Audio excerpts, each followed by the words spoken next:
And welcome back to the water cooler, everybody. All right, so the midterms were supposed to be extremely successful for the Republican Party. Instead of a red wave, we saw more like a red. I've called it a trickle before. It kind of is a weird word. I don't like trickle. Let's go for red droplet. I don't really like that word, but I can't come up with anything pithy, and I'm an anchor, so normally I'm good at pithy stuff. So why exactly did conservatives not have more success? Well, there are a lot of reasons for that, but 16-year-old Brilyn Hollyhand, who is the founder and chairman of the Truth Gazette, says the GOP must address the elephant in the room. Hey, were you talking about me? Oh, the Republicans, which is Gen Z. That's the elephant in the room. This is a part of what he says in the article. Quote, "It's past time for the GOP to have a hard stance on relevant concerns to young voters, but don't hear me say that we as Republicans need to compromise our conservative position on these issues. We do not need to be like the Democrats to win young voters. By saying that we need to have a dialogue with my generation if we ever want to win their vote does not mean we need to buckle our stance. We simply need to have a position laid out and stop playing this gray area game." I don't think he said it like that. "Letting the left dominate all conversations on the issues because the right is too afraid to discuss them." You know, it's clear that when it comes to a lot of the issues Gen Zers care about, either Republicans don't agree with them on it or they don't invest having conversations with them. Look, while Gen Z has made an unfortunate name for themselves because, let's be honest, they got crazy leftists that have populated inside that generation, the reality is that Gen Z is the future of America, and if we don't start reaching out and winning them over, America is going to be in grave, grave danger. Well, joining me now to discuss this and weigh in is indeed Brilyn Hollyhand, founder and editor-in-chief for the Truth Gazette. Brilyn, thanks for being here. David, thanks for having me back. It's always good to be on the water cooler. All right. Well, look, and I like that American flag in the background. That's very subliminal. I call it subliminal. No, it's not subliminal. You're an American, darn it. Hey, Gen Z is a huge potential market for the GOP. So why are they not focusing more on getting their vote? They need to get especially the conservative Gen Zs, more of them mobilized. Absolutely. Absolutely, David. Well, again, thanks for having me on. It's always great to be here. After the start of the new year, I said that I was going to sit down and discuss the problem with the Republican Party. Everybody had a lot to say, a lot of fingers to point, and a lot of blame to throw around after the midterms that weren't exactly successful as we hoped they would be. And, as you know, David, I've been a hunter before. I've written articles that you've read before. I call balls and strikes. I'll call the party out when we need to call the party out. You're the John Roberts. Yeah, you're John Roberts. You call balls and strikes. Go ahead. Keep going. Sorry.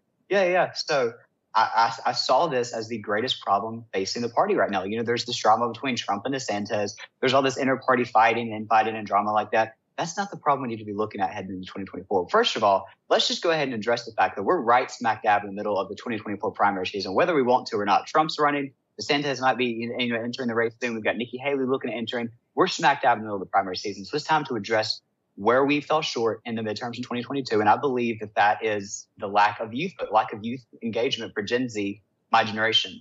David, I'm sad to report this today, but I believe that the GOP is an endangered species. I believe that the Republican Party is at risk of extinction if we do not wake up and involve my generation. So I'm calling the alarm today. I'm hitting the alarm bell. I think it's time to wake up and involve my generation and give us a seat at the table. And tell me more. That's fascinating. You're talking about a potential extinction of a political party because they're not addressing the next generation, your generation right now. What does that look like? What do they need to do? What's the blueprint for success for the GOP specifically, Brilyn? Yeah, absolutely. I make this reference in the article, and I'll say it today with you on air.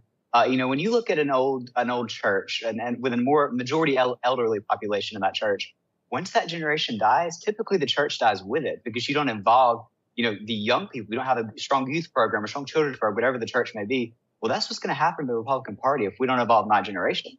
Again, like I said, we're looking at possible extinction for the party. So it is time to wake up. This isn't one of those things of, we'll put it off. We'll address it the next election cycle. We'll look at it 10 years down the road and maybe see if we can give us a seat at the board then. No. It is time to involve my generation right now as we're gearing up for 2024, as we're getting ready for the convention and getting our platform together. Ronna McDaniel was just reelected chair last week. The first thing she needs to do once, taking her new term as RNC chair is involving my generation. I'm asking the same questions you are. Why is the Republican Party not involved my generation before? It's past time. It's quite frankly embarrassing that they've not involved our party. So I think it's time to wake up. I think it's time to get strong mobilization of the grounds. We've got great great organizations like Turning Point USA on our side of the party. And I know Charlie Kirk's a mutual friend of both of ours. I really respect the work he's doing. He's doing awesome work. But the RNC should not solely be relying on Turning Point USA to do its work for them. It is their job to mobilize youth voters. So it's time for the RNC and the GOP as a whole to wake up and say, hey, look, we've got to be on social media. We've got to be speaking my generation's language and being where my generation is, whether that means putting out more Instagram content, whether that means putting out, tweets that, might catch the eye of my generation. My generation's looking for a cause. They want to have something trendy to put in their Instagram bios. They want to be talked to. And the Democrats, they're talking to them. You've got AOC, you've got, they'll get Taylor Swift and Miley Cyrus and all these people. It's time to get those people on our side of the aisle. We've got John Rich and great other, conservative singers and conservative, people that we can put up there and use the surrogates to put information out. So I think it's past time for the Republican Party to wake up and start speaking the language that my generation's speaking. Yeah, for sure. And, enough with the Republicans putting a flyer in someone's car. Hi, Here you go. It's 1987. Here you go. Vote for Reagan. And don't forget, oh gosh. Listen, don't get me wrong. Love Ronald Reagan. But the point is, stop with the flyers. You mentioned social media, which is a great point. And here's the thing. And I know TikTok in China, they're getting all my data. I got it. But the truth of the matter is that the RNC didn't even have a TikTok campaign or an account. They have nothing. And so this seems to be the problem. Do you believe it's social media is the driver here for sure? Yeah, absolutely. I mean, I'm basically started what I'm doing on social media. If your audience doesn't know my story, I started the Truth Gazette in 2017 at the age of 11. Really, I mean, it was an online news service at the time, and I just kind of started tweeting. And it grew from there. This is the 5-year anniversary. I'm 16 years old now. We've got a combined audience of over 400,000 across social media platforms. It's incredible how much you can grow just at the age of 11. So if I could grow this much in 5 years, picture how much the RNC could grow if they just, push out more Instagram content, whether that's TikTok or I know that's a whole other issue, but pushing stuff out like that. 100% thinks that social media is where the party should be. Now, let me give you this stat real quick. Joe Biden won the youth vote by almost 30% in 2020. And we saw one of the most record high voter turnout for the youth votes in 2022 with the midterms. So it's not necessarily voter turnout's the issue for Republicans or just in general, but it's the fact of who my generation is voting for when they get to the ballot box. So what we need to be doing is actually having hard conversations. It's time to have those hard conversations. And like I said in the quote you read at the top of the segment, we gotta go where those gray area conversations are. Normally, we'll leave it to them. We're just kind of no. It's time to be there and say, hey, this is our hard stance on this. You join the party or you don't. This is where we stand on this issue. This is where we stand on this issue. We've got to have the topics about abortion rights. We've got to have the topics about marriage rights, that type of thing. Climate change, where my generation is actually interested in. It's time for the Republican Party to have that conversation. Yeah, 100%. By the way, let me just say, you're impressive when you've had a 5-year anniversary at 16 years old.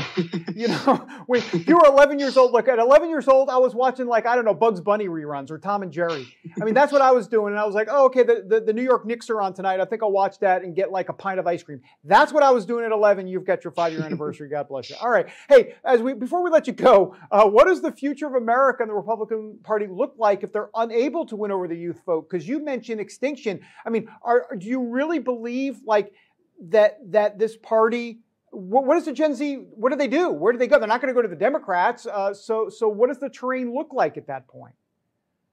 Yeah, well, I predict a dark future for not only the country, but for the Republican Party. Mm-hmm. If the Republican Party doesn't wake up right now and involve my generation. Let me tell you this. In 2005, the DNC founded a youth council. And they mobilized it over all 50 states. And they actually gave my generation a seat at the table. Since 2005, they have grown that margin between Republican and Democrat youth voter turnout by over 30%.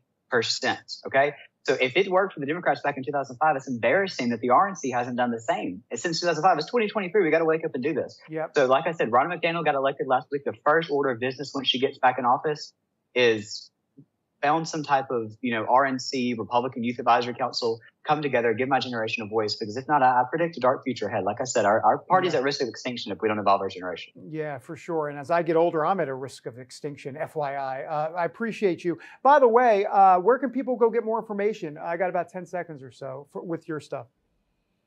Yeah, absolutely. So it's thetruthgazette.com. That's my website. That's where the article is. All my interviews that I've been on here, to talk about before, it's all at thetruthgazette.com. My Twitter is @truth_Gazette. My Instagram's @thetruthgazette. But yeah, everything's on the website, thetruthgazette.com. Your ideas can find. You are doing so much out there. I appreciate you, Caroline, and Kellyanna Brooking. You three are on the show. You guys should be like, boom, boom, boom. I appreciate it. I don't know why I'm shooting off guns. That was weird. Back in a moment.